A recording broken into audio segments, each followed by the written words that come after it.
Lorsque le Seigneur m'a mis à cœur de parler du bonheur, la première des choses que j'ai fait, c'est effectuer une recherche sur Google pour trouver la définition du mot bonheur. Et la première qui s'est affichée, c'est chance. Cela m'a fait esquisser un sourire. Parce que je me suis dit, c'est fou de constater à quel point de nos jours, il semble que le monde cherche à définir son propre fonctionnement comme le fruit du hasard, d'un univers en constante évolution et mutation, et qui dépend principalement de soi-même. Le bonheur est souvent présenté comme un phénomène aléatoire, une sorte de chance qui survient de manière fortuite lorsque les circonstances s'y prêtent, ou encore comme un état durable et équilibré, caractérisé par la satisfaction des aspirations et des désirs de chacun, et marqué par un sentiment de plénitude et de sérénité. Cette dernière définition qui est de Wikipédia implique que le bonheur peut être atteint par ses propres efforts, comme une récompense obtenue après avoir réalisé quelque chose de nécessaire. Donc, entre le fruit du hasard et une possibilité ou une éventualité, le bonheur est perçu comme quelque chose que l'on peut atteindre en créant un ensemble de conditions favorables, le reliant ainsi étroitement aux circonstances de la vie, voire le limitant à une réussite sociale ou professionnelle. Cependant, cette perspective peut être réductrice. Elle suggère que le bonheur est principalement sous le contrôle de l'individu, tout en reconnaissant également son lien avec le destin ou une quelconque chance. C'est très philosophique tout ça, tu trouves pas? C'est très développement personnel. Ça te parle peut-être. Ton bonheur dépend de toi. En réalité, l'être humain cherche sans cesse à éliminer Dieu de sa vie, en prétendant que le bonheur se résume à la possession, à l'acquisition matérielle, et en insinuant que cela dépend principalement de l'homme lui-même. C'est écarter Dieu. Si tu es chrétien comme moi, tu trouves certainement cette compréhension du bonheur pas très exacte, pas très complète, pas très vraie. Cependant, permets-moi de te choquer un peu en suggérant que consciemment ou inconsciemment, toi et moi avons peut-être aussi adopté cette conception du bonheur par nos actions ou nos acquis. Oui, nous avons considéré le bonheur comme synonyme d'avoir matériel ou en fonction de la ressource humaine qu'on avait. Je vais te prouver cela en te posant des questions mais qui en réalité sont des questions rhétoriques. As-tu déjà ressenti après la perte de quelque chose ou de quelqu'un que ton bonheur, ta joie de vivre s'en était également allée?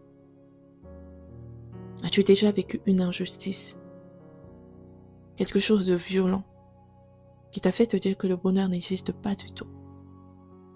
Le fait de ne pas réussir dans ce que tu entreprends t'a déjà amené à te dire que tu n'as pas de chance, par extension, pas droit au bonheur? Le fait de ne pas atteindre un certain niveau de réussite sociale ou professionnelle, de faire face à des obstacles constants, voire de stagner pendant des années, t'a-t-il amené à conclure que le bonheur t'était définitivement interdit sur cette terre et que ton existence était dénuée de sens?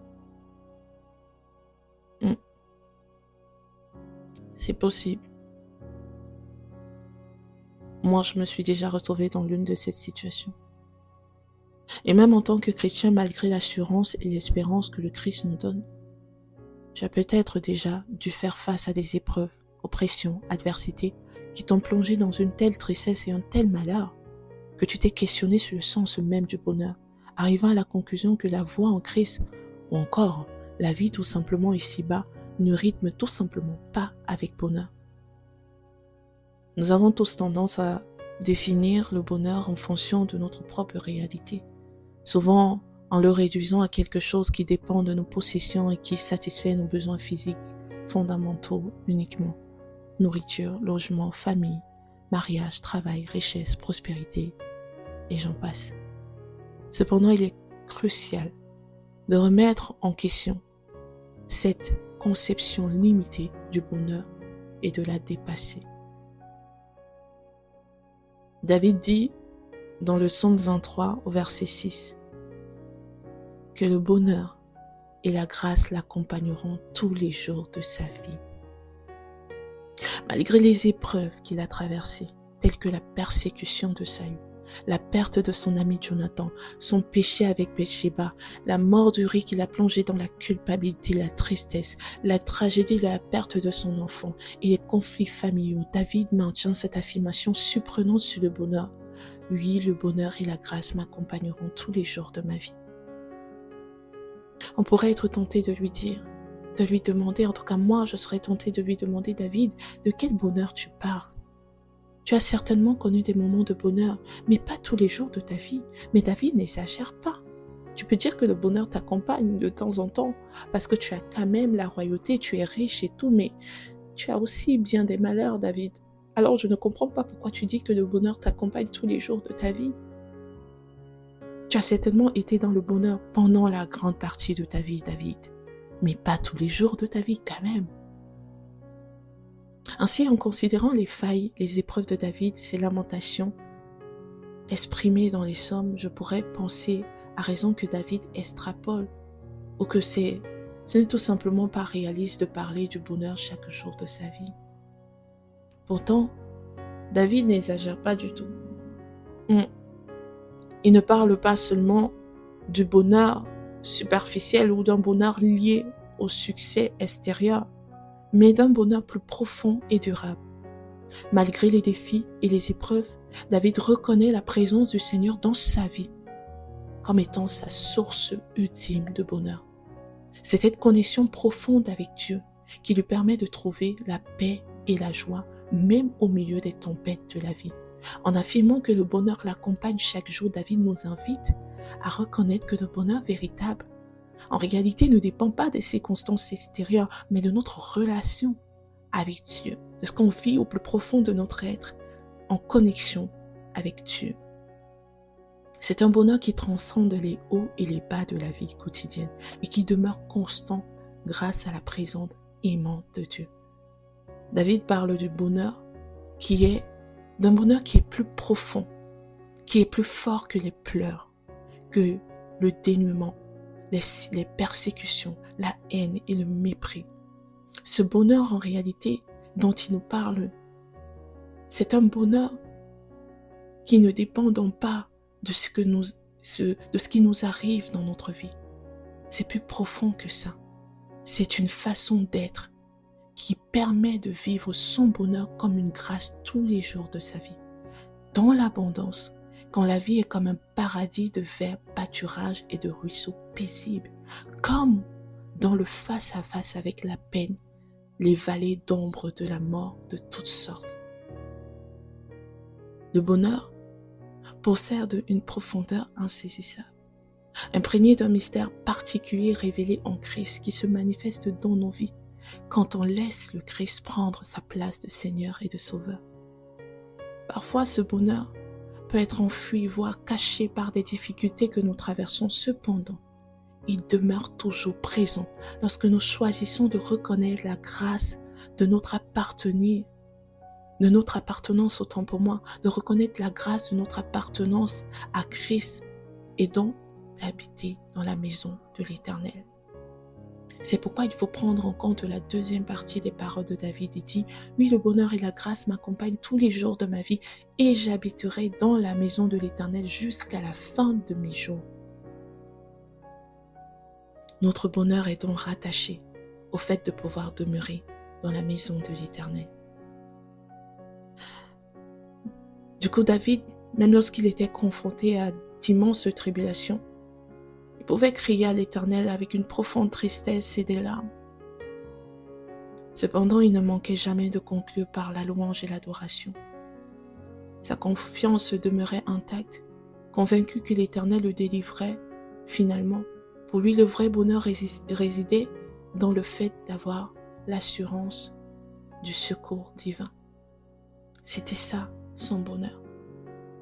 David avait compris que son bonheur était intrinsèquement lié au précepte de l'Éternel et que vivre dans sa présence équivaut à vivre dans le bonheur.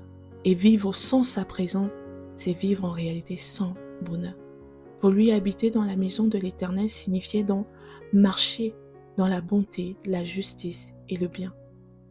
L'Éternel a d'ailleurs enseigné au peuple d'Israël que le bonheur est lié à l'observation de ses commandements Deutéronome 6, verset 3 et verset 24. Par exemple, être bienveillant envers les pauvres est source de bonheur. Heureux celui qui s'intéresse aux pauvres.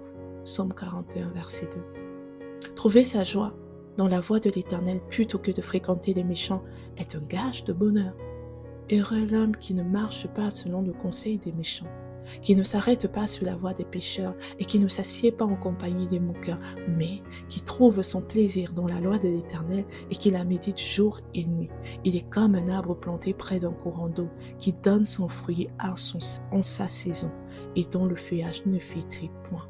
Tout ce qu'il fait réussit. Psaume 1, versets 1 à 3. David, conscient que son bonheur résidait dans la présence de l'Éternel,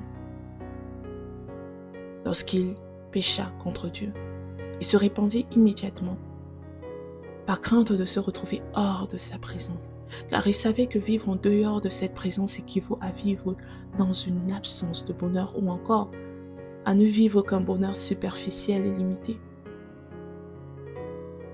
Aujourd'hui, on peut aussi vivre ce bonheur. On peut aussi vivre ce bonheur qui se trouve dans la présence de Christ, à qui Dieu le Père a tout remis.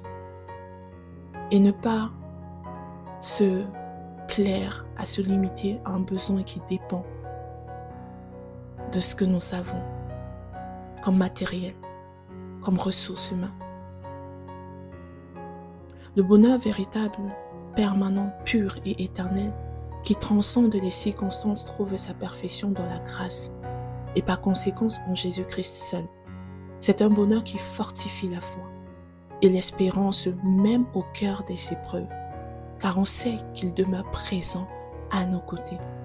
Il nous permet de relativiser et d'apprécier chaque instant de vie, malgré les défis, en espérant un avenir meilleur avec Christ. Ce bonheur est préservé par le Saint-Esprit en nous, nous incitant à détourner notre regard de notre réalité terrestre pour fixer nos yeux sur la vérité en Christ.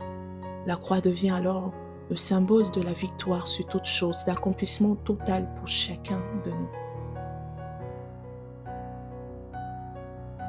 Tu veux apprendre à connaître le véritable bonheur? Alors mon ami, choisis Jésus. Garde à l'esprit que le bonheur dont il est question ne t'épargne pas des épreuves, des difficultés, mais le simple fait de savoir qu'il est là, que tu demeures attaché à lui, t'apportera une paix profonde. Cette paix te permettra de te réjouir autant lorsque tu possèdes quelque chose que lorsque tu n'as rien du tout. Tu pourras alors, comme Paul, dire « J'ai appris à être content de l'état où je me trouve. Je sais vivre dans l'humiliation et je sais vivre dans l'abondance, en tout et pour tout. J'ai appris à être dans l'abondance et à être dans la disette. » Philippiens 4, 11 à 13. Tu l'as remarqué comme moi. Il a dit « J'ai appris ». Ce bonheur-là s'apprend en demeurant en communion avec le Seigneur par le Saint-Esprit. Aujourd'hui, j'ai voulu redéfinir le bonheur avec toi. Parce que je trouve qu'on l'a trop limité à ce qu'on a, ce qu'on possède, à l'avoir. Oui, c'est vrai, l'avoir joue un rôle dans notre bonheur. Cependant, l'avoir si on le comprend seulement dans le sens du matériel, des relations humaines, cela ne peut suffire à faire notre bonheur chaque jour. Car il arrive qu'on possède des biens, mais il arrive aussi qu'on n'a rien du tout.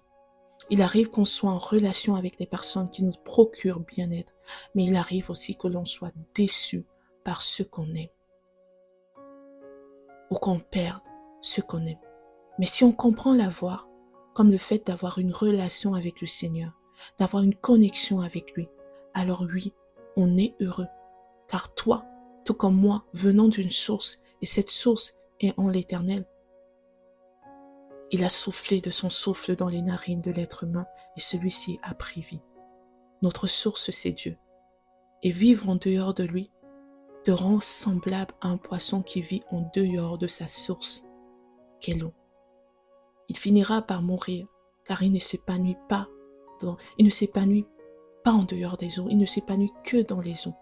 Ainsi, ton épanouissement réside en réalité dans le fait de demeurer dans la maison de l'Éternel. Ce que Christ a rendu possible par son sacrifice à la croix pour toi et moi. Sois béni, mon ami. J'espère que, au travers de ce podcast, tu as pu comprendre que le bonheur est bien plus que ce que tu possèdes de manière matérielle ou des personnes qui t'entourent. Que ce bonheur ne dépend pas des gens qui t'entourent, de ce que tu as, mais ce bonheur dépend de la relation que tu entretiens avec ton Créateur. Et tu peux vivre le bonheur chaque jour de ta vie si tu choisis d'être proche de lui, d'être attaché à Dieu. En choisissant le Christ, tu choisis ainsi de vivre dans le bonheur, même quand le malheur frappe. Que le Seigneur te bénisse abondamment.